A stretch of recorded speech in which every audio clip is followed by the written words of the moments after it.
నేను ఇప్పుడే తెలియజేస్తాను. నేను ఒకవేళ అలాంటి తప్పు జరుగుంటే జనసేన తరపు నుంచి ఓకే, నేను ఇప్పుడే తెలియజేస్తున్నాను. జనసేన తరపు నుంచి అలాంటి తప్పు ఉంటే క్షమాపణ నేను చెప్తాను.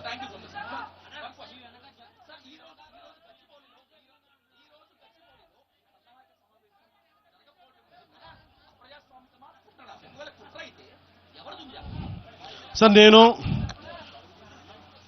ఆయన నాగేశ్వర్ గారి లాగా నేను కాన్స్పిరసీ థియరీలు చేయలేను సార్. సార్ మీరు వింటున్నారా?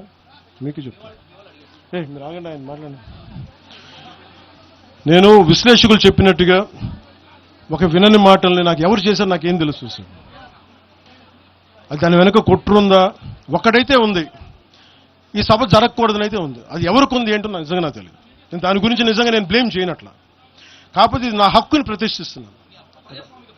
ఖచ్చితంగా అప్రజాస్వామికం కదా. 2000 మందితో ఇన్ని పార్టీలు జరుగుతాయి, ఇన్ని కార్పొరేట్ పార్టీలు జరుగుతాయి. ఒకళ్ళు కూర్చోబెట్టి ఒక 2000 మంది కూర్చో సాధకులతో ఏ నష్టం చేస్తామండి? ఏ నష్టం చేస్తాం? ఆ రోజు 30 కోట్లు ఇచ్చినప్పుడు మనకి కొండగొట్ట ఆంజనేయ స్వామికి ఆ రోజు అసలు అలా విభజించే ఆలోచన ఉంటే అవన్నీ చేస్తామా? అలా రెచ్చగొడతామా? ఆ బాధ్యత లేదా? తెలంగాణ కాంగ్రెస్ నాయక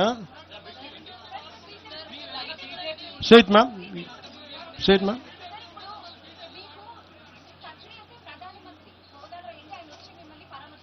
ఎవరమ్మా? ప్రధానమంత్రి గారు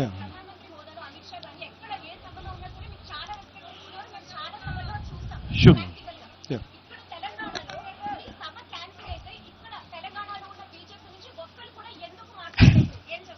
అది మీరు బీజేపీ నాయకులు అడగాలమ్మా. తెలంగాణ బీజేపీ నాయకులు నాకు తెలియదు.